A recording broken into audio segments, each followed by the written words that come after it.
Because at the end of the day, the audience needs to love you, no matter what camp you belong to. Yes, because I did not belong to certain camps, because maybe I don't drink, I don't smoke, I don't maska lagao for work. I get whatever on merit. I'm not liked by a lot of people for that reason, because I'm not going to suck up to you. You said Rakesh uncle was a friend and all of that. But he still didn't sign me first. Yeah. It was only after Kareena. After he had Kareena leave the film for their differences and him being upset with her behavior, that I got the opportunity. Had I come from the film industry, maybe I would have been the first choice.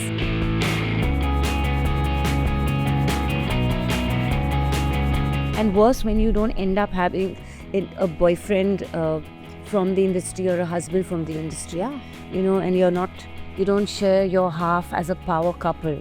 It's very hard because you don't have people backing you.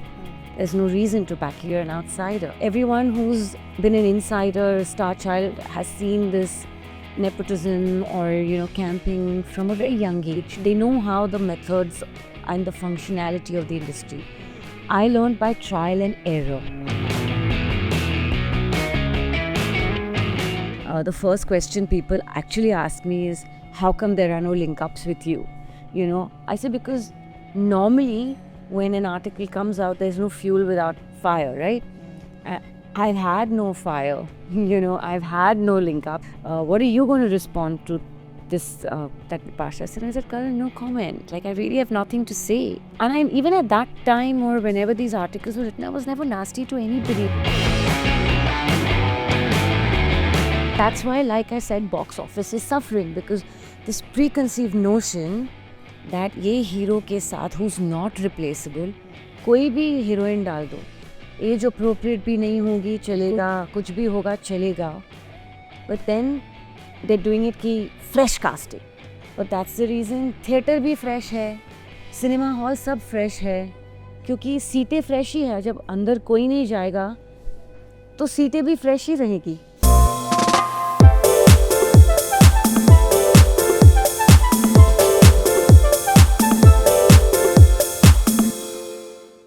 Hello everybody, I'm Rudrani and welcome to Spotlight Sessions podcast. ये वही podcast है जहां हम आपके favourite celebrities को बुलाते हैं, उनसे प्यारी प्यारी बातें करते हैं और उनकी ये इंस्पायरिंग जर्नी के बारे में सुनते हैं. Today my guest is so special.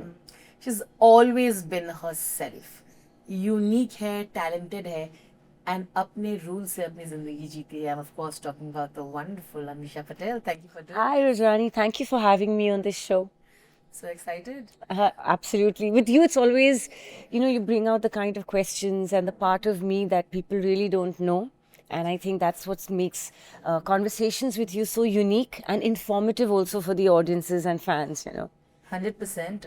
I love you and thank you for being so honest. मजा उसी बात में होता है ना कि जो इंसान सच्चाई से अपने points रखे and you're among them. मैंने शुरुआत में ही कह दिया कि you have led your life by your own rules. और ये बहुत मुश्किल हो जाता है लोगों के लिए, especially in the film industry. You've always had a unique perspective. Your identity has always been who you are. So where and how were you able to do this? From where does this thought come from? And how were you able to be that person? I think I've always prided myself from a young age when I've never given into social pressures, conforming to what should be preconceived notions and ideas of behavioral patterns, whether it's in school, whether it was in university when I studied in Boston, whether it was when I entered the film industry. I think I pride myself in being authentic. And with me, what you see is what you get. There's nothing that I sugarcoat or keep a facade and then I'm a different person in my own four walls. I really do pride myself in being my true to me, true to authentic, true self. And, in an industry which is so easy to get swayed and become run of the mill and go with the tide, I think my uniqueness is that I'm against the tide. I've always worked that way. I don't conform. And I think that security, that assurity doesn't come from being successful in your profession. It has been my inherent personality from the young days of school and college. And I think that just carried on. You know, I chose a very public, profession where everything you do is in the public domain. But that doesn't take away from who I really am. You know, that I'm insecure as a human being. I'm not talking about career security, monetary security, none of that. I'm talking about being secure at a human level. And I pride myself in that. 100%. You brought up, of course, where you studied, how you were brought up. I want details on that, Anisha. Let's go there. Because I feel like formative years होते हैं.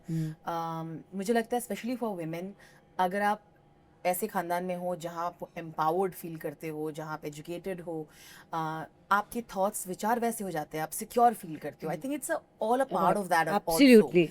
also. तो I think लोगों को ये बताना ज़रूरी है आप कहाँ से journey शुरुआत होती है, how your childhood was like, how you grew up and all of that. By the grace of God, I was born into a very beautiful family, a very highly educated family, a family that had nothing to do with films. It was a purely political and business family.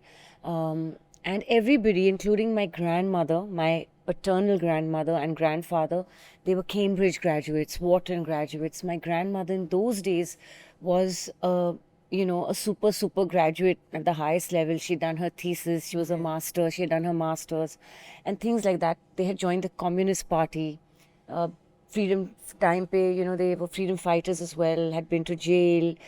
And my grandfather was Pandit Jawaharlal Nehruji's blue-eyed boy. So I grew up in an environment that encouraged reading books, that encouraged visiting museums, learning about art, architecture. We were very well traveled domestically as well as internationally. And that sense of security, that a sound schooling from a fine school like Cathedral in Mumbai, and then going to America for my main formative years, and going to a very, very good, prestigious university where it was not that if your parents could afford to send you, they sent you. You needed to back it up with your extracurriculars and good academic record in India. You had to excel. And I interacted with some of the wisest minds, be it through my professors there or the international students. And that has been my real education. Yes, the family I was brought up in, then of course the education that I had. And these merged together made me the human being that I am, the person that I am. And I was always a very confident person. I used to pride myself coming first in class. Even if I came second and my percentage was even 98 or 99, but I was still second in class, I would cry. So I have been one of those people, and discipline was instilled in our family from a very young age. Being polite to people, manners, etiquette, sleeping on time, waking on time, being very, very good and respectful to elders. Certain middle class values, which no matter what social strata of finance you come from, or education or banking, I think you need to have middle class values intact. And that will see you through in your toughest phases, and that will keep you grounded as well in the phases that you're on your highest highs. It's so interesting कि आपने ये बात उठाई, because मुझे लगता है you've been very honest about the privilege that you come. अभी भी आपने ये कहा, right? आपको, in fact, I think because you had everything, access to every kind of brand at a very young age, I don't think that was what you wanted when you came, or later when you started. Money was not my, at all my, they say if your good work should be your nucleus, your hard work, your good work should be that center. Everything will follow in the periphery to complete you. I've always believed in that. And, a sound financial backing is something I've seen for generations in my family. But they were never arrogant about where they came from, where they lived. I have family all over the world, Paris, London, Lagos, Dubai, here, there. My entire closest cousins and aunts and uncles are spread everywhere. And by the grace of God, very well established families and all very, very well settled. But nobody in the family is arrogant about it. People in our family believe in hard work. The elders in my family still go to the office when they're 80 years old. Come hail, come sunshine, come rain, storm. Even if they're down and out with heavy illnesses and on antibiotics, but they make it a point to go to the offices. That's the kind of work culture I've seen. You know, people in my family all are very self-made and hardworking. I think people are kind of, some of them are in awe of the fact that you have that bag collection, which you've always had, but obviously, Worked very hard on my own to even attain. if the valuation comes to a certain thing, matlab, it is equivalent to a lot of houses in Mumbai. Well, the point is you work hard. Okay, you make your choice where you want to spend that hard-earned money. It's your money. It's your decision. It's your will. At the end of the day, I don't judge people for what and how they want to live their lives at all. Sure. And this has been a passion, not now. I mean, when I went to school and I was just a schoolgirl, my backpack to school was a designer bag. So it's not something new to me. I've traveled the world at a very young age. I've been blessed enough because the family is spread out everywhere. Yeah. And I've seen from my mother to my aunts and everybody carry the choices of bags that you won't even get to see today in the stores. They were so beautiful and limited edition at that time. And they've always well turned out. The ladies took pride in being elegant. Even my late grandmother, who was the closest to me, always, even if she was in the house and not going out, she changed her sari thrice in a day. Sure. She sat prim and proper with clothes properly ironed, you know, with a hint of her bindi and her little lipstick, and she was elegant. You know, so they enjoy it, they pride themselves in being well turned out. And I guess I just took the passion for fashion just a few notches higher, you know. course. But everyone has something they're fond of. I mean, I'm not here to judge a person's car collection or a bike collection or art collection. Everyone has something that they love and don't mind spending on. For me, it's my bags. Like you said, it's well earned. And I had the knowledge and I used them from a very young age when most people couldn't pronounce the brands in India and were unaware. And they used to see me. I have people coming and telling me, you know, the kind of clothes and shoes and bags and all you have. This was way before social media existed. Like we only see them in a Vogue magazine or an Elle or, you know, Bazaar and all of these. And so for me, like I said, I don't do it to show people. I may not leave my house the entire couple of days, but I know my bag has to be tip-top, you know. The way you've kept it also shows how much you respect them yes, and yes. value them. Absolutely. It's a lot of hard-earned money that has gone into them. 100%. And even if someone were to gift it all to me, I'd still keep it like that. By nature, I'm an OCD and I like to maintain everything in my home, in my environment and myself to the best of my abilities. You know, very interesting because you're talking about how you grew up, Jahaj's background and all of that. You're also a kind of woman whose opinions were not suppressed. कि आपकी भी आवाज को सुना जाता था. You know, it's very interesting you said about your grandmother. I was, you know, researching and reading so much about the beautiful bond that you guys had. And I feel like during your hard times or if you're all of that, I think she stood by you. Hardest times, bestest of times, through every little complaint as a child I had or as an adult, or every single issue, good or bad, she's been my pillar. And till date, it's been 15 years since she passed away. Of course, her picture has not shifted from my screensaver from 20 plus years. Ever since phones were able to have photographs, I've had hers as my screensaver, even when she was alive. But I genuinely feel, even though she's not on earth anymore, she's an angel above watching over me.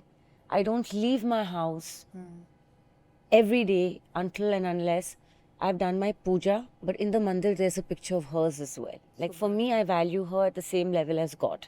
For me, there's no difference. So you can imagine my bond. Yeah, that's beautiful. And she guided me a lot. She's someone who instilled in me a good set of values, honesty, integrity, graciousness, elegance, of mind, of personality, of thoughts. She also told me, you know, that no matter what life hands out to you, never take shortcuts, never go the dishonest path. The route of honesty is always harder. Will put more hurdles in your way because you've chosen to be honest and you've chosen to be authentic. but it's a surer part. When you join the industry and you're not from the industry, it is obviously more difficult than Of course, the others. and worse when you don't end up having a boyfriend from the industry or a husband from the industry. Yeah. You know, and you don't share your half as a power couple. It's very hard because you don't have people backing you. There's no reason to back you. You're an outsider. Yeah. You know, and today, if I was a star kid, if I had had a row, a string, or years of flops, I would still be given opportunity after opportunity. But as an outsider, the pressure is on every single moment, every single film. Because the minute you don't perform, or rather the box office doesn't perform, you could be as good or as talented. They're not going to give you the kind of opportunities they do give from people in the industry, you know. You know, it's because we brought this up.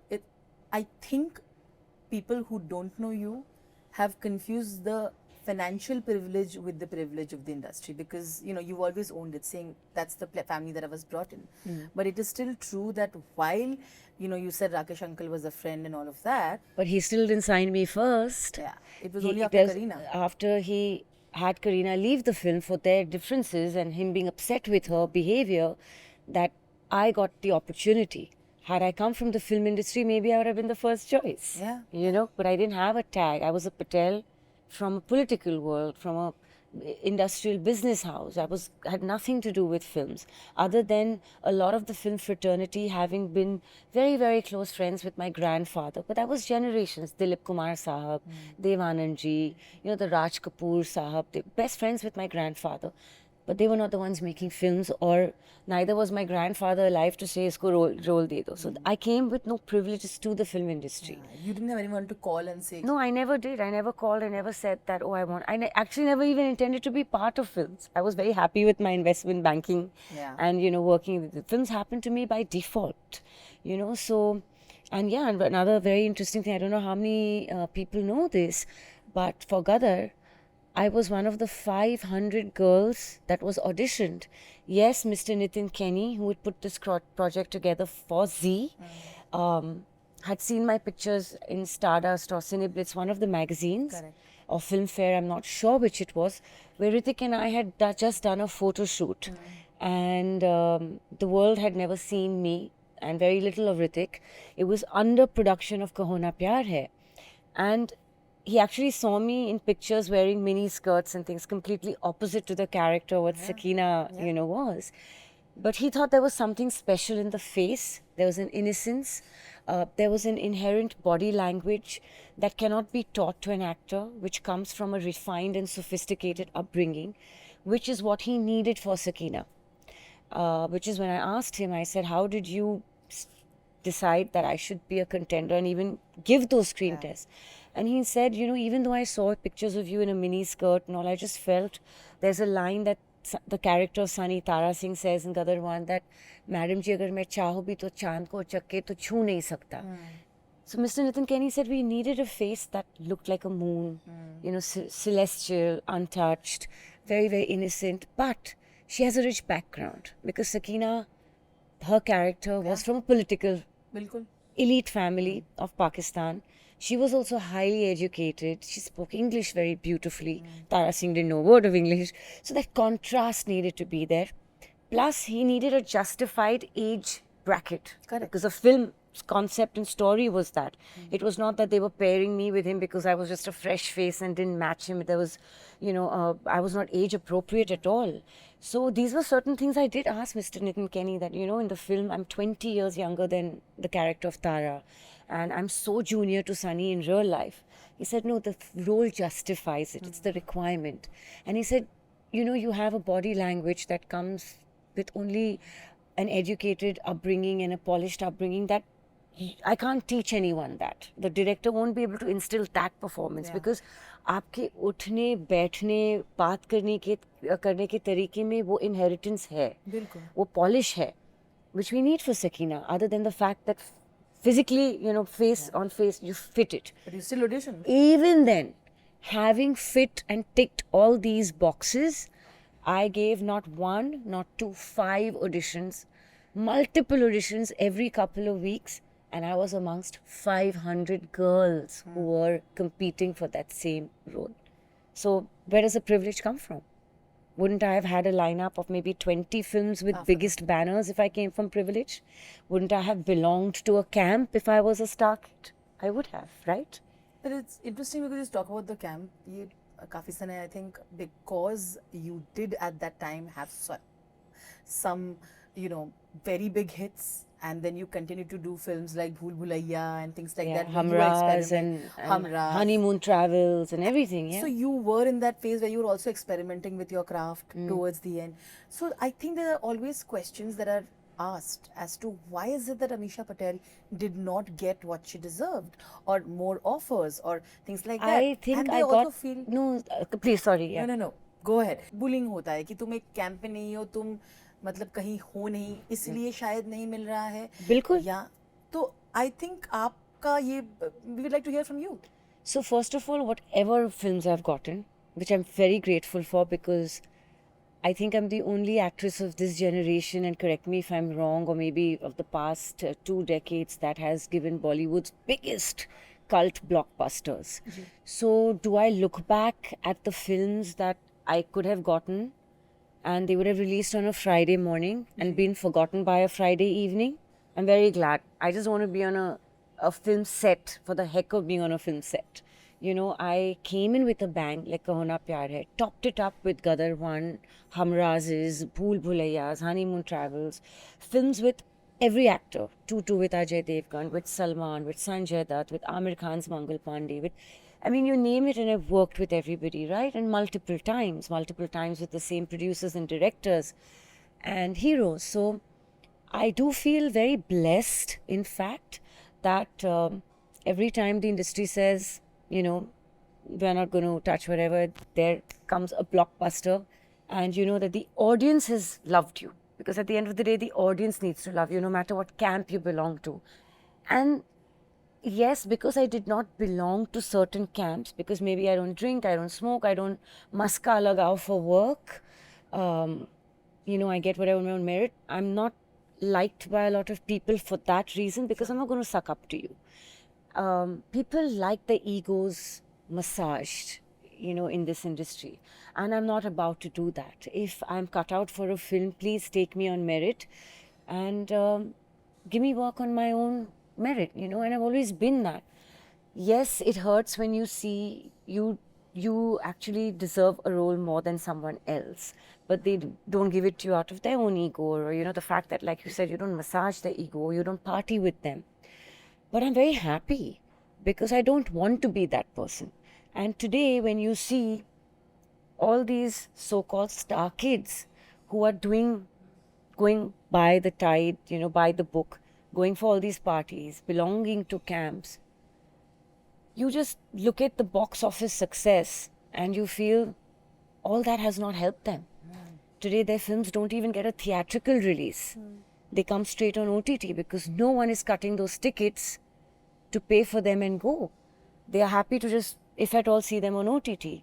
So you can only do so much by getting, at the end of the day, the audience has to love you. Yeah. You know, and that for me has been the most important, that every time I come on screen, Gadar Mar Jati hai. You know, at least that happens because the audience doesn't care that you don't belong to a camp. They are just waiting for you to do good work, you know. तो उस समय पे did you feel alienated because you were, Also, even now I know I'm alienated. You won't see me, you know, rubbing shoulders and being bum Yeah. chums and doing all that. And see, I didn't know how the industry functioned. I was an outsider. Ji.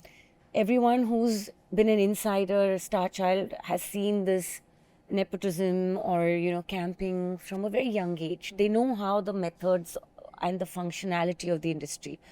I learned by trial and error, you know. Yeah. And I carved my own journey. And I never had a relationship, a romantic one, just because it would elevate my star status or give me more work.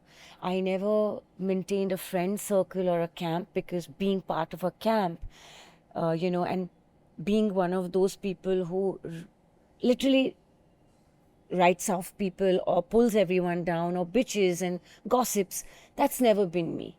I stay away from that kind of toxic toxicity. I like to be, even on a set, reading my book, not gossiping. You know, I'm a bookworm. I'm very socially and politically inclined. I am happy to have a world view, and I need to know what's going on BBC, on CNN, in the Times of India. I need to read newspapers. I like to have my knowledge intact. And I'm a gold medalist in economics. I like to have that aspect of my study intact. So when I have time, I'm utilizing it, enriching my mind, you know, growing in my mind, which I don't think by gossiping and bitching you get very far. And I stay away from that. So maybe, you know, people don't even welcome me in that way because I know I won't be party to, I don't like to write people down. Like, I really don't like to. You know, you just mentioned that, you know, you were not having relationships just for the sake of it. The other narrative also, I think at the time, but they were putting out articles saying you're dating so and so director, you're dating so and so person. How did you at that time react to that? I think there were very few articles to begin with. I've had no scandal on my name, thankfully, and there have been no link ups. The first question people actually ask me is, how come there are no link ups with you? You know, I say because normally when an article comes out, there's no fuel without fire, right?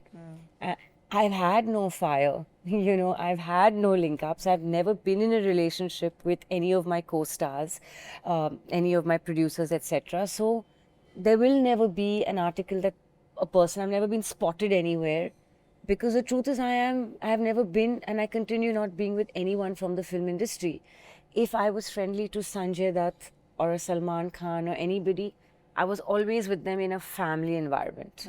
You know, I've been friendly with Sanju's wife, Manita, had his baby shower, things like that. So I think Even with Salman? with Salman, all of them, friendly with the entire family and everything. I'm more of a buddy, and Sunny, Bobby, all of them. I get along like a house on fire with everybody.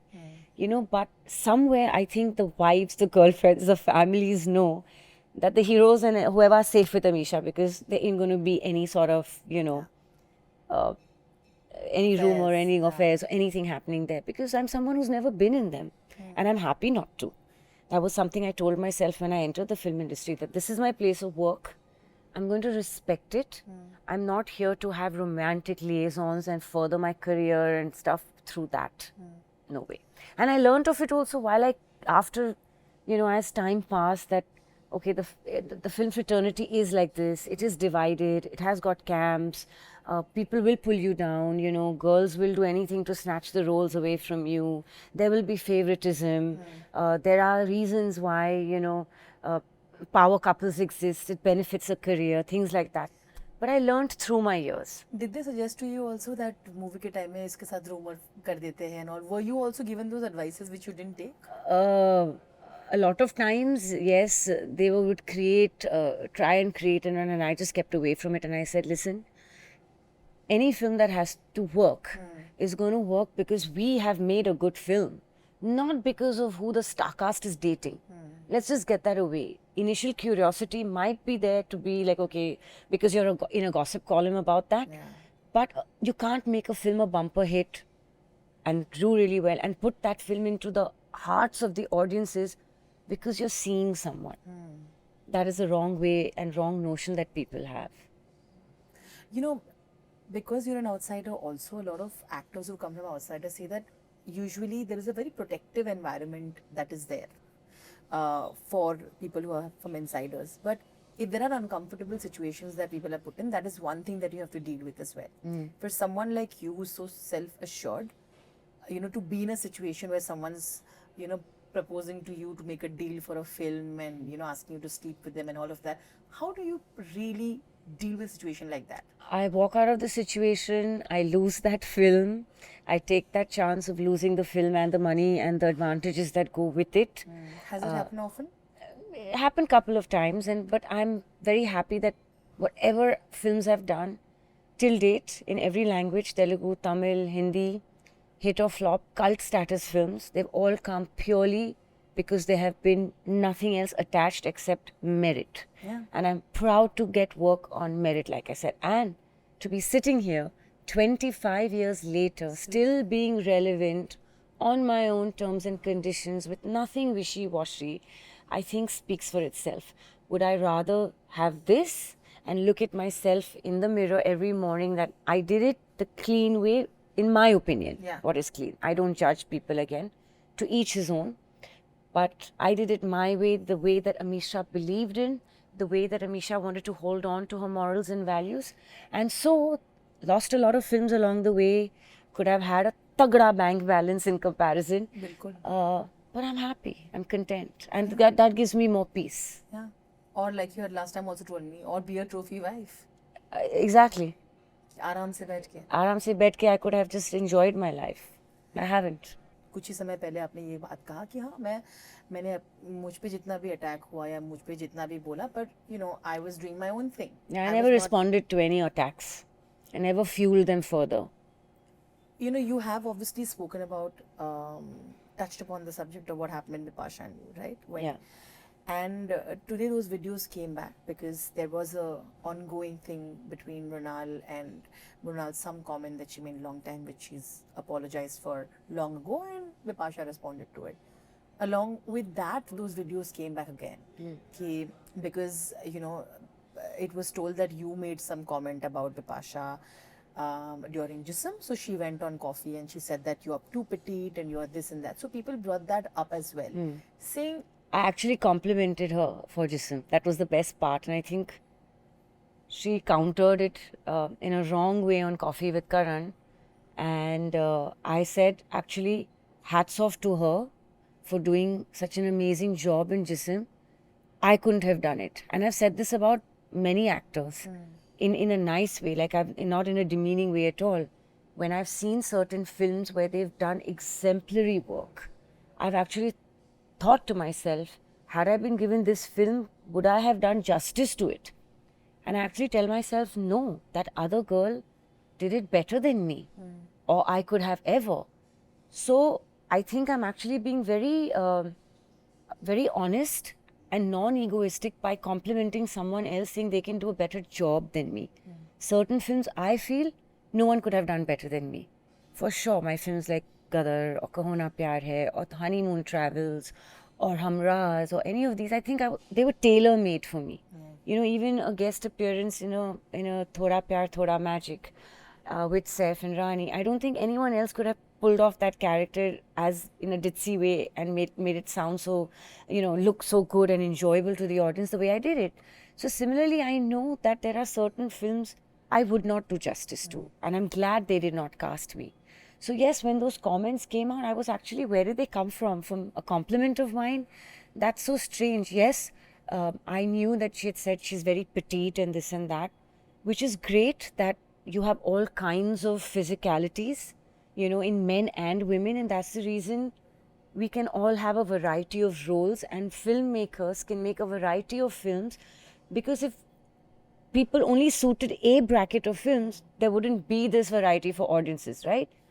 And because what Bipasha's comments were that, you know, I'm petite, I'm this, I'm very feminine, or whatever it was that she made, I don't even remember her comments. I was like, yeah, that's exactly why I suited roles like Gadar or Hamraaz or Kaho Na Pyar Hai, where there was this childlike innocence, and when a hero came to protect you, he looked like the superhero. Had I had that height and stature, you know, physicality, and I was, you know, Bipasha has a beautiful body, and had I had that, but I would have not looked as petite in front of those heroes. Like, it would have been like, okay, she can fend for herself. You know, the reason films like Gadar and all worked is because when a hero came to rescue me, it looked like I needed rescuing, you know. So I think casting is done because when you 50-60%, you've won the battle if you fit the role well. And when I was supposed to go on Coffee with Karan post this episode, me and Arjun Rampal were supposed to go together. We were promoting a film called Vada, and Vashu Bhagnani ji's Vada. And Karan was there at the premiere, and he said, you know, Misha, you're going to be on Coffee with Karan now in a couple of days. What are you going to respond to this, that Bipasha said? I said, Karan, no comment. Like, I really have nothing to say. You know, I don't believe in pulling anyone down, so I'm not going to. And he said, oh, your typical South Bombay polished manners, you know. And I said, so be it if you want to call it that, or you just want to call it that. I'm not here to make enemies or best friends. I'm just doing my job, you know. And unfortunately, what happened is Arjun fell ill. So the show never happened, you know. And then it's just like died down, I guess. An interesting point is that I think people brought up that why is it that she didn't go back to coffee? In fact, I think it'll make for a very interesting episode because we've seen all the other actors go multiple set of times, and therefore there's the newness wears off. But when you have a new guest with a new set of questions and a new approach, it's always more interesting for the viewer as well. So definitely, I think if I went on the show, it'd be a good TRP for him. I'm sure it will. You're talking about also being not responding in grace, right? But during the time, please correct me if I'm wrong, there were a lot of articles that were not very complimentary, right? There were nasty articles also being written about your attitude and saying that she's snobbish and she's over smart and all of that, right? And because of why. While here you were just doing your thing and you were getting the audience love, a very different perspective. But even then, you were not giving too many clarifications or. Because I knew that's not the real me. See, now I can't Does correct. that bog you down? Did that No, bog you down? because if I am going to choose a certain way of life, that is keeping my personal life, my away from the screens, private. I like that little bit of privacy, and I like I said, to sit on sets and read a book, and that people want to relate as being snobbish because I'm not bitching or giving into idle gossip with you on a set, then that's a good thing, then I'm snobbish. But in reality, I'm not. I'm reading a book. I'm not actually running someone down for no rhyme or reason because I have nothing else to do.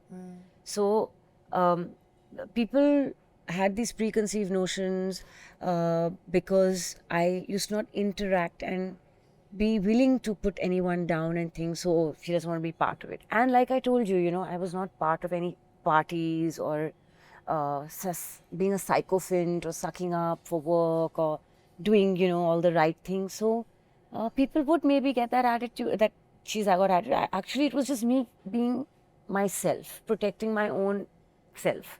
And even at that time or whenever these articles were written, I was never nasty to anybody. If you notice, no one can ever write that she's made crude comments of any of her co-stars or directors or anyone. I've never spoken about anyone.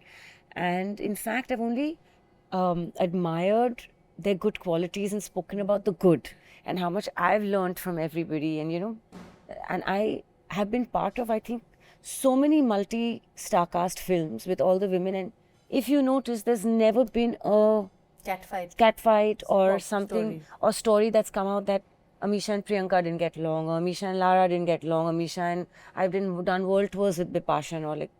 You'll never find Amisha and Rani didn't get along in two films that we've done together. You'll never find this because I get along with everyone, and I keep my distance as well. I don't over-interfere, I don't over-indulge, I don't impose myself. I'm happy, I'm cordial, I'm loving to everybody, I'm warm, I'll share my food, I'll share my laughter, but then I go back to my own house. I want to ask you this, among the names that you've taken, who are the women who actually you got along really well with, who actually you thought was secure enough to be friends, or not just friends, just colleagues, just sit Rani, down? I think Rani was one of the nicest people that I work with, and I've admired her. She's been my favorite actor for the longest time. And I've done stage shows with Madhuri and, Manisha and all of them, and they've been lovely. They're very secure in their own skin, And I never got into controversies. I did a film with Karishma, did a film with Lara, I did a film with Priyanka. And Honeymoon Travels was nothing but a multi-star cast. Got along with everybody. I did not have issues with anyone. Was it difficult? So at some point in the industry for women, they either will ask you that you're not glam enough, or once you want to do something else, they'll be you're too glam. And I feel like you have been through that situation. How did you break that? Because I know we could see what you were trying to do when you were doing these, like I said, Honeymoon Travels or a Bhool Bhulaiya, or getting these roles where you might not have all the screen time, but you made use of every second. I want to know what goes through your mind, because we often talk about the shelf life of actors, right? Are we given female actors, today maybe, but at that time, were we giving female actors enough meat in their character? The funniest part is what was termed as a special appearance of screen time. And numerous films that I did as a guest appearance or a special appearance, and in the titling got special thanks. is far more today than the girls you see that they get the screen time being the leads of those films. I mean, here there used to be special appearances of mine that had a 45-minute or even a 1 hour. Yeah. Sometimes I was there till interval and some a little bit post. Today, girls are blink and miss and the role is gone, even though they're considered the lead. And they're not even on the posters. They're not even in the trailers. Most of the films you see, the girls don't even, they're not anywhere when the male counterparts are promoting the film. You know, the hero will go, the director will go, sometimes musicians go, but they gladly leave the leading lady behind. And so I think that they made much more better films, meatier roles for women, definitely back then. And, you know, heroes were not scared. Like a Hamraz was something that was on my shoulders, and it was a cat and mouse game between two, Akshay and Bobby, two male heroes. But they had absolutely no qualms that here Amisha has got the maximum screen time from both of us. So it requires very, very secure actors as well. And the reason the box office is suffering again is because we are not making that kind of cinema where people actually feel justified to pay heavy duty money to come and watch us, right? And this is like, I wonder sometimes of what's going to happen to Bollywood after the superstars like Akshay, Ajay, Sunny, Salman, Shah Rukh, you know, Hrithik, all these people who've been around 25, 30, 40 years. And Sunny, I think, has been the leading man for the longest amongst all, where he is still the poster boy at 68, 69, which is fantastic. Do I see this happening with the current generation, who people don't even turn on OTT to watch, forget coming to the cinemas? You know, I don't know about that, because the box office has a very different story to tell. Sure. So where the roles are going, I feel women deserve better roles because there's a huge audience that comes for the woman. She brings in the glamour quotient, she brings in the emotional quotient, she brings in the soul to films, the love stories, the motherly figure, the sisterly figure. She adds that layer, you know, that drama, everything. It's actually the industry's loss that they're not giving women the position that they deserve. They're not giving them the roles, the privileges, and putting them even on posters anymore. It's very interesting you said that. There has also been a conversation about how easily replaceable they do. Like, for example, if the original had a certain person, we saw that they were replacing them with somebody, Yes. which continues to happen with a lot of cases, right? It might have happened for you, of course. Gadar is one thing that they continued in your case. But it is sad because the original you continued, you're making a sequel which might even have different or a storyline, but the actor still is there, but the heroine is replaced. Which is, and that's why, like I said, box office is suffering, because this preconceived notion that ये hero के साथ who's not replaceable, कोई भी heroine डाल दो, age appropriate भी नहीं होगी, चलेगा, कुछ भी होगा, चलेगा. But then they're doing it कि fresh casting.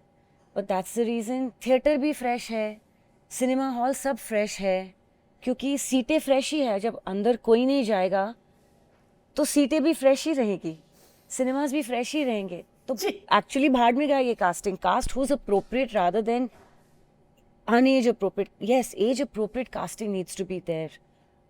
Bringing back the same jodis that people have loved.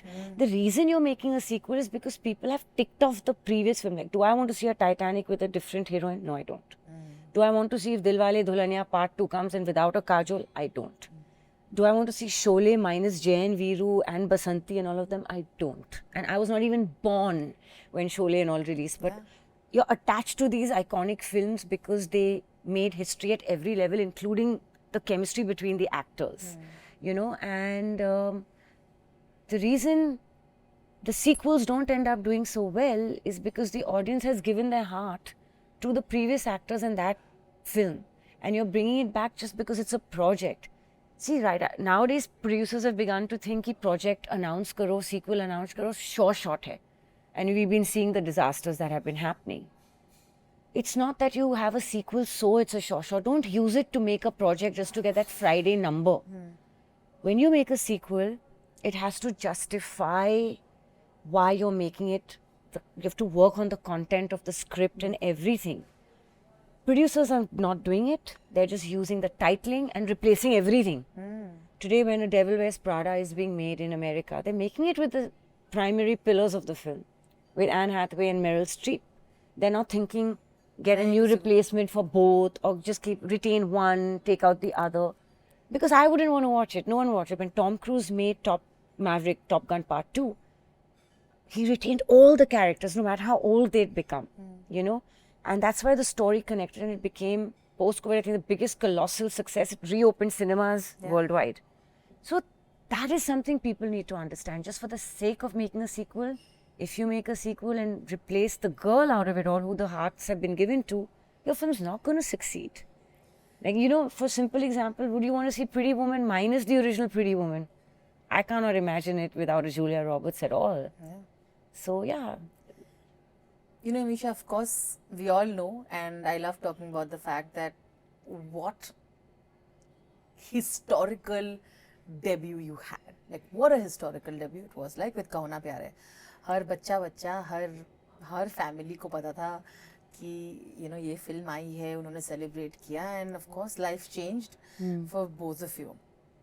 I'd take you back because you know it's been so many years of Kaho Na 25. Pyar Hai, literally this year. 25 this year. And you know we are sitting and talking still about that film. I would still want Now, to can you know- see if a part 2 was made, could you see it without anyone but Hrithik and me? No. Exactly. I'm assuming they'd be married by now. Yeah, they should actually. They should be, and that should take off from there. There, I think so. Because at And- the end and- of Kaho Na Pyar Hai, we did get engaged, if you remember. Of course, and I'm saying that also age approved with the 100%. Yeah, absolutely. Is again there. Missing. You know, Yeah. now. You know, so I want to know what your thoughts are on the 25 years of Kaho Na Pyar Hai, and I would also want to know your opinions on the new Gen Z actors, Aneet and you know, both of them being kind of compared and saying that वो याद आ रही है कि यार वो जो debut हुआ था अभी लग रहा है कि ऐसा एक डेब्यू फाइनली आया है. I think that first of all, both of them did a tremendous job, you know, and my congratulations to them. It was high time. This industry needs a few fresh faces and faces that run and people that love it and, you know, create new actors. It's very necessary. But, you know, Sayara was a film, honestly, that the Gen Z grabbed more than at all levels. Yeah. Unlike a Kaho Na Pyar Hai, where you're still sitting 25 years down the line and you're discussing, and you know, just the tune of tan, tan, tan, tan, na, na, na, is enough ki rongte khade ho jayenge. Bilkul. People still do the tag step, the hook step, and everything.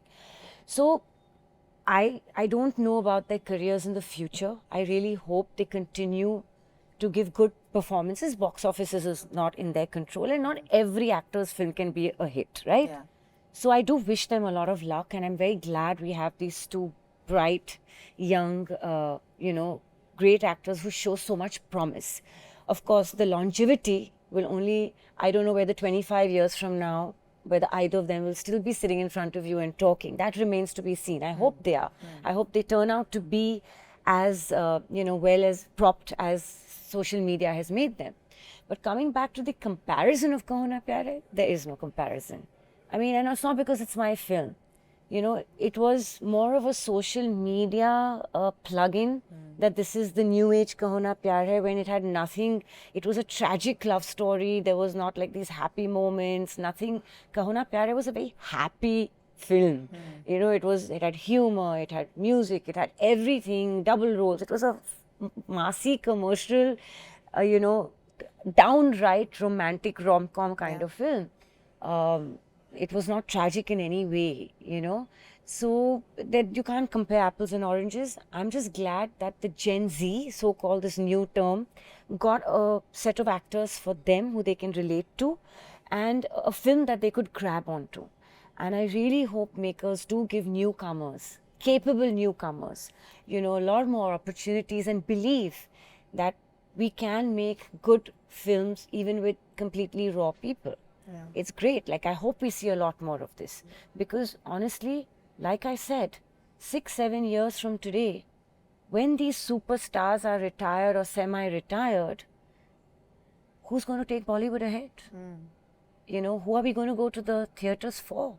So we better create the young actors today for our entertainment tomorrow. Otherwise, these 2,000 screens, 3,000 screens are just going to be shut, and they're going to become malls and restaurants, Absolutely. you know. But I'm sure there were moments in your life that it was difficult for you to do as well. And What you know, makes you think that yesterday hasn't been difficult or tomorrow won't, right? 100%. So that's life, I think. But sorry to cut you, please No, continue. no, your conversation. absolutely. And especially like you said, around the time when you come from, to remain the way you were around that time, with so much happening around you, were there moments that were kind of heartbreaking for you and then you had to come out of? Of course. And what were those moments, and also who were the people who stood by you also? I think you remember them, right? I think more people not from the industry have stood by me. You've met my best friends, Kunal and Shalu. Of course. They've been my pillars. I'm nothing without them. And I'm very proud to say this, that if anything happens to them and they get away from my life, I will crumble. So I have a few very, very close people who are part of my inner circle. And I don't let people into my inner circle very easily. I'm not a social butterfly. And I think remaining positive takes a lot of work. It also comes from, you know, everything around you, the people you keep company, the books you read, the environment you surround yourself with, the kind of content you see on television, and your attitude that, okay, after an up comes a down, after a down comes an up, you know, and my own self-assurance that there's a God and life's a leveler, you know, no matter what, life will level you. And so every time people have tried to pull me back, I think I've surprised them by coming back bigger and better, Gadar 2 being the latest example. And no matter how many times you write me off, I'm here to stay. You know, 25 years down the line, you and I still will be having another podcast. I definitely know that. So, do I miss the films that were taken away from me or not given to me, and that, like I said, come on a Friday and by Friday evening they're out? Or would I rather come once in a way, have the audiences love me, remember my name, what the character's name is, for years and years. Today you remember Raj and Simran from Dilwale, you remember Jain Veeru and Basanti, you remember Geet also from, you know, Jab We Met, you remember Kaho Na Pyar Hai, Raj, Rohit and Sonia, you remember Tara and Sakina. So I would rather people take me home and love my character and love me like that and connect with me at a heart level, rather than just that Friday, and then by Friday evening they've forgotten the film also. You know, so am I very privileged and lucky to have got these biggest hits of Bollywood which have broken numbers and whose records still haven't been broken? I think I'm very lucky. Amisha, what were the kind of roles that you were being offered, which I know you didn't take up because of whatever XYZ reason, right? Were you also being were they also trying to stereotype you into a box or something? And even today, what is it that Amisha Patel hopes that they come to you with? So, yes, a lot of people, you know, when Kaho Na Pyar Hai happened, they were like, oh, bubbly college girl. But then they saw a different side of me with Gadar, that oh, she can be a real different performer. And I was advised not to do Gadar. And including Mr. Rakesh Roshan told me, don't do it.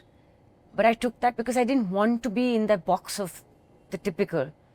In fact, one of the reasons he told me not to do Gadar was because I would be playing a mother, and from a college girl going to, you know, that entire passage of time and years, and a mother of almost a 5-6-year-old at start of my career. He was like, you're committing harakiri. Like, are you crazy? You know, you're a young college girl and presenting you like that. Why are you aging yourself? And I said, no, I'm in love with the concept and the script.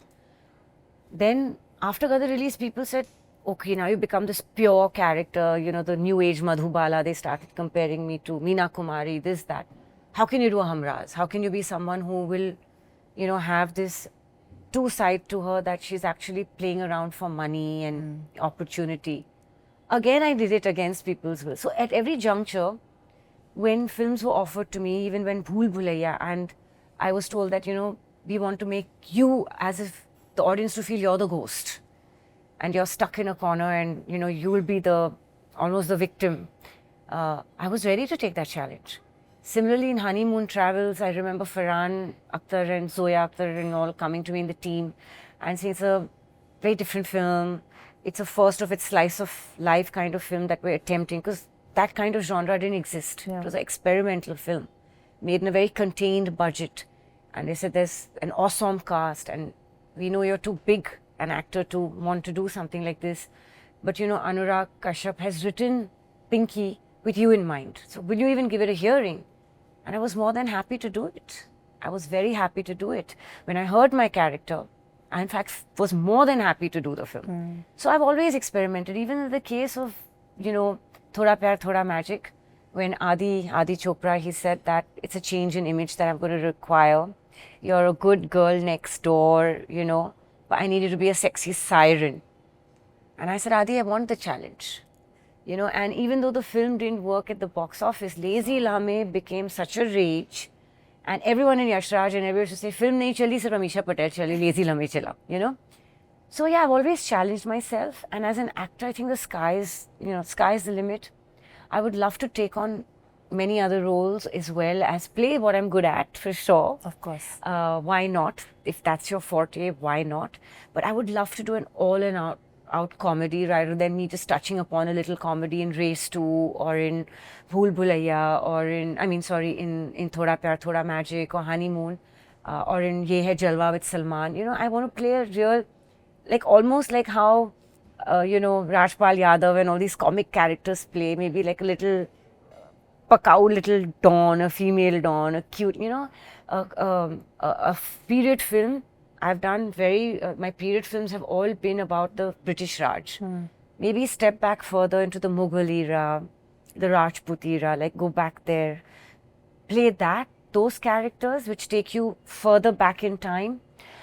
Maybe a futuristic film that takes me ahead of time. Okay. A cop, a detective, even a completely out and out negative role. Why not? You know, where you don't imagine that Amisha can be the culprit, but this innocent face is actually the villain in the end. So I would love to do a variety, a courtroom drama, a hard-hitting courtroom drama. That would be something I would love to do. You know, more murder mysteries, a cop. Love that. You know, things like that. Like I said, cop, detective. I think I really, why not even an all-in-out action film? You know, I can be the new Lara Croft. I'm Why very not? capable of doing it. So it's just about a perception that people need to alter, producers and directors, and create something that they feel you fit in. And like you're saying, you know, that girls are very replaceable. Back in, when we entered the industry, I know they used to wait because you used to work on multiple projects at the same time. This one film at a time never existed. Even the heroes, whether it was Salman, Ajay, Sanju, Shah Rukh, all doing 3, 4 films at the same time.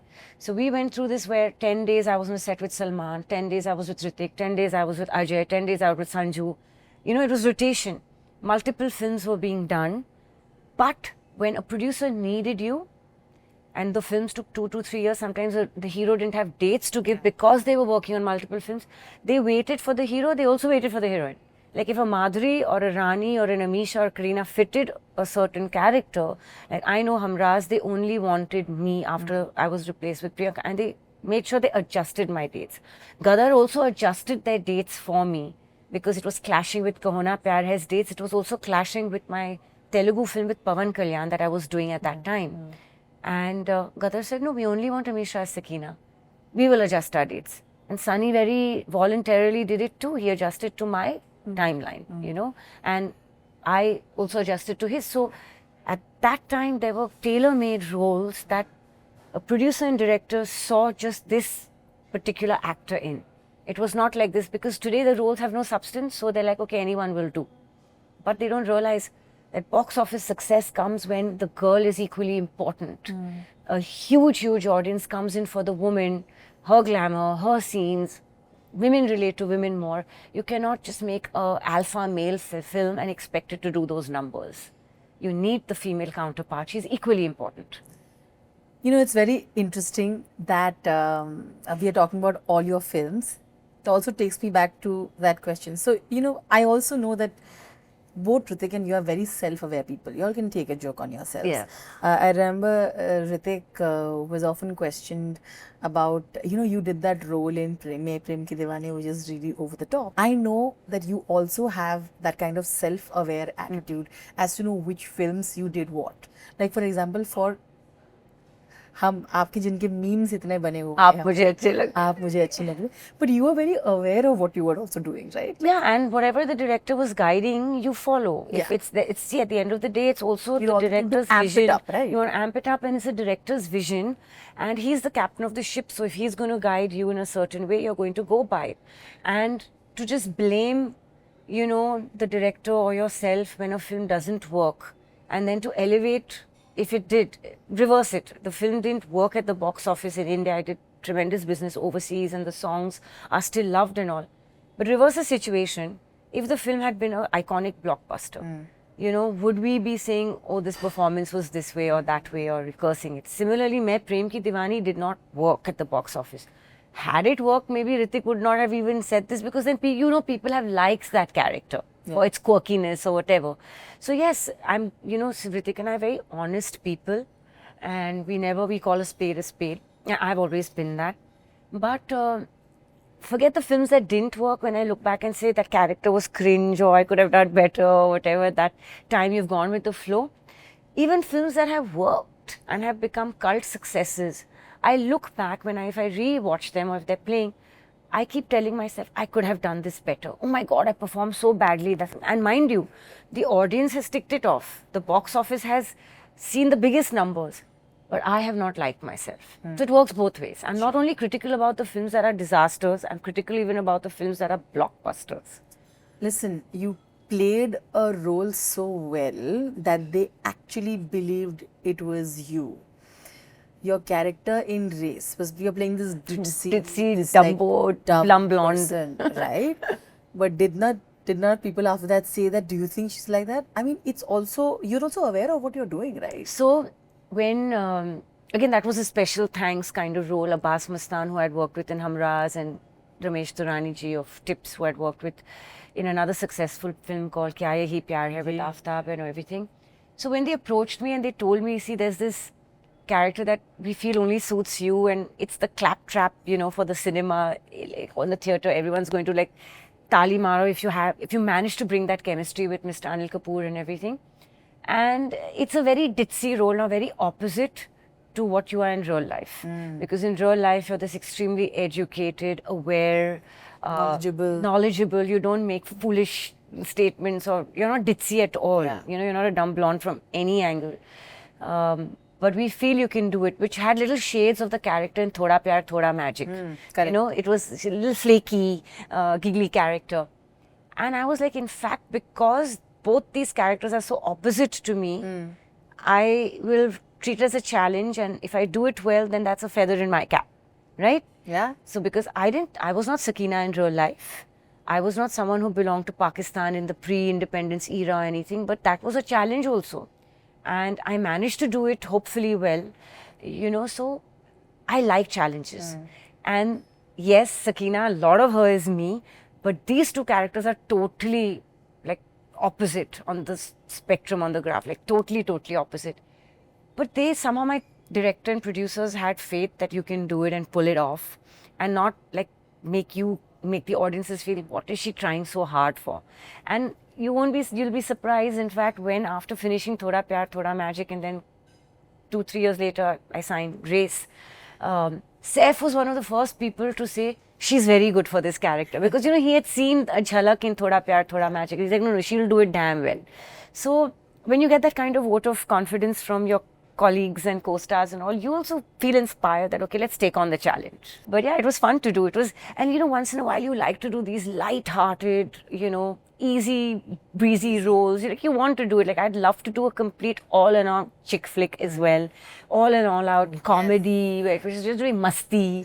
Listen, if we got all your contemporaries from that time come back and do a chick flick, who would you pick and why? I'd love to do it with Kareena, with Priyanka, with like all these houses of talent, because they would also challenge me to put my best foot forward. 100%. And I think the casting of someone like me and Kareena, who's never been seen and we're both age appropriate, Yeah. you know, would Also, be I think there were unnecessary stories about how you all didn't like each other, which No, I never had a problem ever, and whatever, I don't know, whatever statements she might have made out of hurt or whatever it is at that time, because Kawana Pyare succeeded, and you know, unfortunately, she had been replaced by me. I know it came from a place of, you know, probably immense pain for her, maybe somewhere. So she made those statements, but I was like, let bygones be bygones. So even when she made those kind of statements and stuff, I just let it go. I'm like, I don't want to retaliate. I can understand. Maybe had I been in her place, maybe I would have also felt bad if I was overnight taken out off a film, and it then turned out to be such a colossal success, you know. But I don't look at it like, for me, she'll always still be a very fabulous actress, and you know, a great contemporary of mine, a colleague, you know, who I'd love to do a film with. there were certain kind of roles that you were not okay with. Like you gave an example of Thoda Pyar, Thoda Magic. For Daisy Lamme also, he had to make you sit down and say it'll be done aesthetically. No, and all. in fact, he actually told me bikini, and I nearly walked out of the film. Like that's one thing I must tell you, is I was very uncomfortable wearing a two-piece. And in Yashraj, all the heroines lose their weight, transform, and they're in a two-piece, right? And I was like, Adi, I can't do it. I'll never wear a two-piece because it'll show, the discomfort will show on me. I will wear shorts, you know, and I will also have a kurta on top and all, and then at part of the song, maybe I can remove it, but I need my comfort. Otherwise, my chemistry will fall flat, my performance will fall flat. And he's like, okay. He agreed. But yeah, this was a challenge for me even to get into a certain kind of costume, which I'm not comfortable with, you know. Yeah, and along with that, I feel like you had made certain rules for yourself. Ki I don't want to do too much of on kissing. Yeah. I don't want to do all Nudity. of that. Nudity, all of that. That also made you kind of you lose Yeah, rules of because course. Especially work, I think, you know, somewhere which now you get more on OTT and stuff where they don't have censorship, right? And I would love to do an amazing show on any of these platforms, be it Netflix, Jio, Amazon, something amazing. I'm not against the OTT platform at all. I think it's a great medium to entertain and give work to millions of people. But yeah, there were a lot of shows that came to me for a lot of money as well. And I turned them down because it went against the grain of the personality that I am, my own moral grain. Like, and not judging anyone. I'm not here to judge. I'm here to see my physical comfort. If I'm not comfortable, I'm going to ruin it. Yeah. And that's not fair on anybody. A producer, director put their whole life's earnings sometimes into a project. They make a project with a lot of, you know, lot of risk. I don't want to jeopardize someone's hard work because my discomfort at doing certain things on screen, But even big or Abhi was small, also, right? and you know, I don't want to do that and cause them jeopardy. So it's better I'm honest that, sorry, I can't be in a bra. I will not do it. I cannot come there being in a bra. And I will not have these intensive love-making scenes where you're seeing everything. You know, I am not comfortable kissing on screen. And I think this is something Sunny, Salman, they all follow. And it made me very Sanjay Dutt. It made me very comfortable, very beginning of my career, because none of the films I did that were these cult successes, Kahuna Pyar, any of them had any of this. You know, so I got comfortable being accepted by the audience, being loved by them, not having to let go of what I'm not comfortable with. Yeah. So why do I need to change it? You know, I didn't change it then, why now? Before the interview started, we were talking about your skin. She has makeup right now, both of us have, but there is the glow that Amisha Patel has, which I think a lot of people still talk to you about, Yes. right? Hair and skin are two subjects everybody wants to talk to me about. What is interesting is that a lot of people still believe that, oh, कुछ करवाया होगा या कुछ ऐसा कैसे हो सकता है. I think you will have to tell them what is it that Amisha is doing, and because there are a lot of pressure put on women also, Yeah. right? Today, you know, There's a lot of age shaming and things, as if, you know, heroes are allowed to come with wrinkles and grey hair, whereas a woman, if she's seen on screen, it's not only here, it's in every industry. Yeah. It's even in the arena of industry, corporate, you know, in the corporate Everywhere. world, it's in the advertising world, it's in the political world. Like, I don't understand it. What is talent and age? How do they not go hand in hand? Correct. Like, how does you being a little older make you less talented or less worthy? it's so wrong, right? 100%.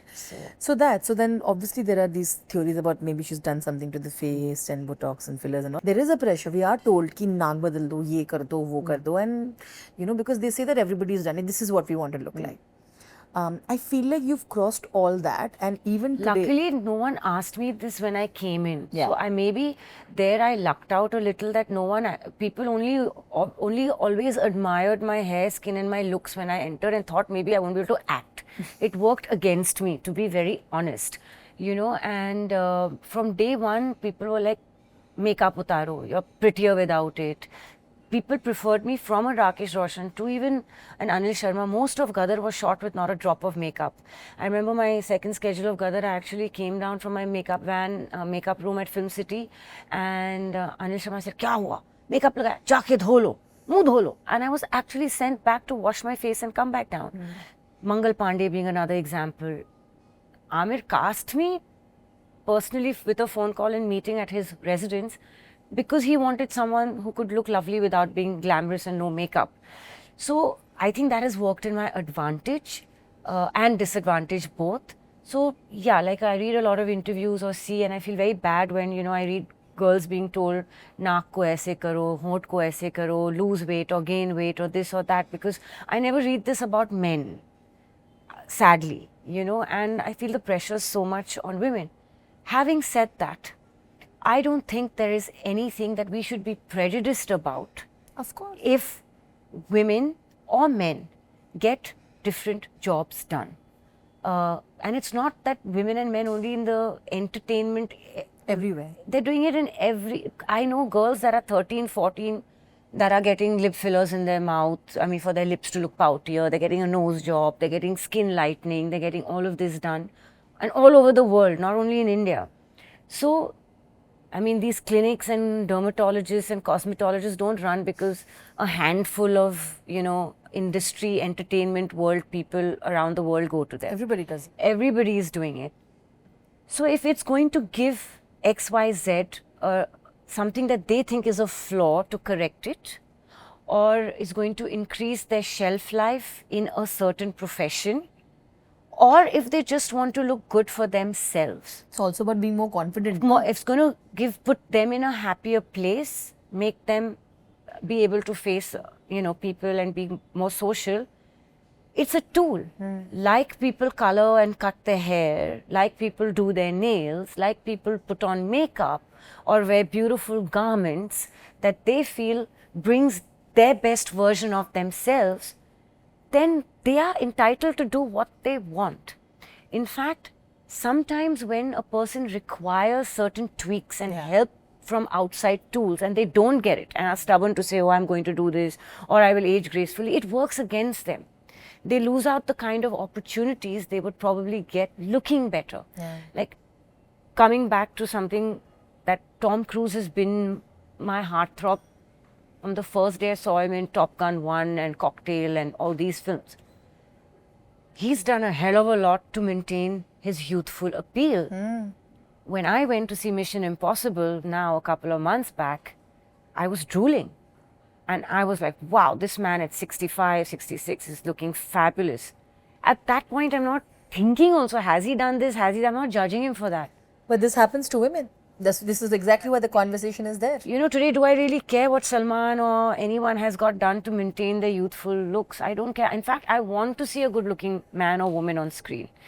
And, or anywhere. It's lovely to have a good-looking crowd around you, even if you're just sitting in a restaurant.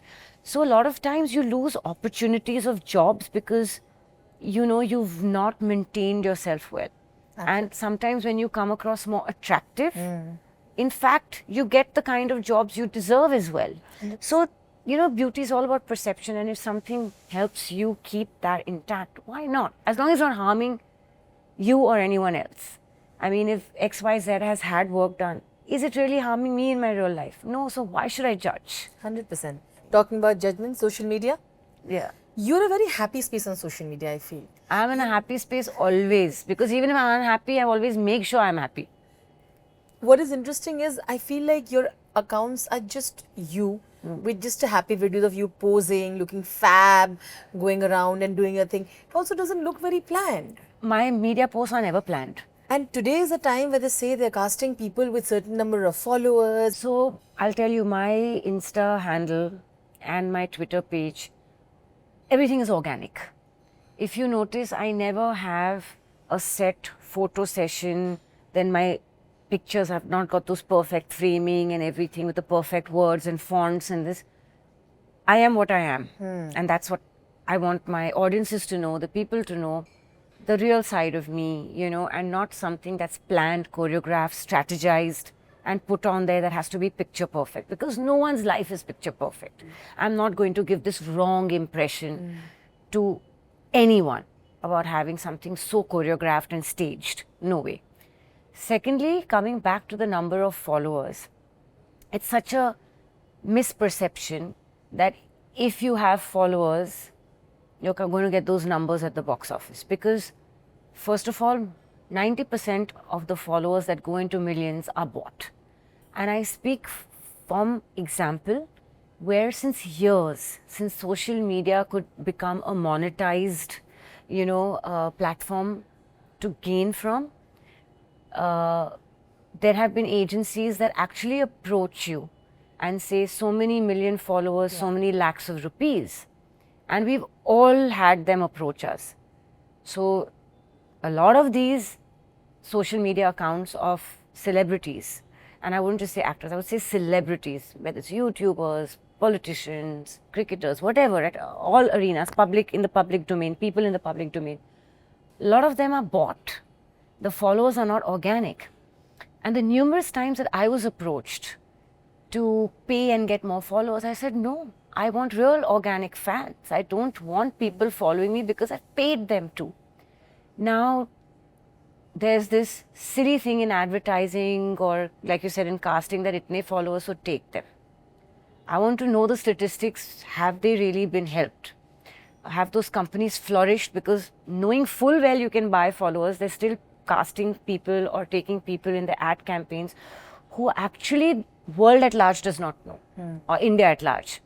You'd go to a rural India or you go down to the grassroots levels, and most of these names with the biggest and highest number of followers are not even known to the common man. Yeah. Do these number of followers necessarily translate into box office? They don't. In fact, if you see the films of the people who have the highest number of followers, what happens to these followers? Are they cutting the tickets for you when your film releases? They don't. Then you have the completely normal followers like Ajay Devgan has, or a Sunny during Gadar had 1 million. And hello, Gadar 2, the rest is short. I had 4 million or whatever. But we got the box office completely going haywire. So at that time, did it matter how many followers we had? Like, I go to places everywhere and they're only saying Sakina, Sakina, and ma'am, kya film thi, kya film thi. They may not necessarily be following me on Instagram. But for me, it's more important that they go watch my work and like my work. So these are two very different things, and social media has, as much as it can be a tool to help you, it has also become something that has driven this generation pretty cuckoo, if I may say so, because their whole life goes in getting likes. And I'm talking about non-celebrity people also. I see the common person in school and college, and their whole life is what TikTok videos, what reels, what this should we post. They live for this and they've forgotten what real life is. Then they've forgotten to make human connections. They're only wondering how many likes did I get on my post. They're living for this. And they're losing out on the joys of life, the real joys of communication, of social interactions, real emotions between friendships and people. It's just forgotten. There's another actor who I think you will probably relate to a little, is your co-star Akshay Khanna. Because he's, and people think he's a phenomenon in himself. He is. He's just so detached from all of this. And see, all that matters to him is when he does that film, and he's had 3-4 releases, I think, in the past 2 years, and he's been phenomenal in all. Yeah. And what a variety of roles, from playing a main villain in Shaba, where you'd never expect Akshay to look like that, so demonic and actually horrify you, to someone in, a Drishyam, and now again coming in a fabulous role, a new film of his. he's just fantastic. Doesn't that matter more than the amount of, I don't even think Akshay is on social media. I don't think he has an Instagram account. How does it matter? The audience still ended up loving him because he did justice to his job. That's most important. He doesn't care how many likes or not likes he has. What matters to the best, performers is that our work should be loved. You said this, and I also want to point that out, that you get along with all the three Khans and other people in the industry. And Bobby and Sunny, and who are Sunny, diametrically opposite. All of them. And I feel like even though you shared a close bond, I don't think you ever tried to exploit that relationship or bond, saying that give us work. No. However, they've always had, like even Shah Rukh, or of course Salman and Sanjay and everybody else, and Saif. I'm saying that, but it's interesting because you could have done that. I could have. Tell me, why was that important for you, A, and how have you been able to maintain those bonds with them? I think the reason I've been able to maintain those bonds is because they realized that Amisha is not befriending us because she has an ulterior motive. And once we stop giving her work, she won't like us or be our friend or whatever anymore. They know that even though they have never given me work because I've never asked for it, whatever work I've done with them has come because it's been a unanimous decision that Amisha suits the role, not because I've been recommended by them. They respect me for that I've never gone in my toughest times and say, yaar, mujhe ek role de do. They also respect me that I've never put them in a position of embarrassment where I've asked for a role and they've not been able to give it to me because they feel someone else is deserving of it, or for whatever reasons.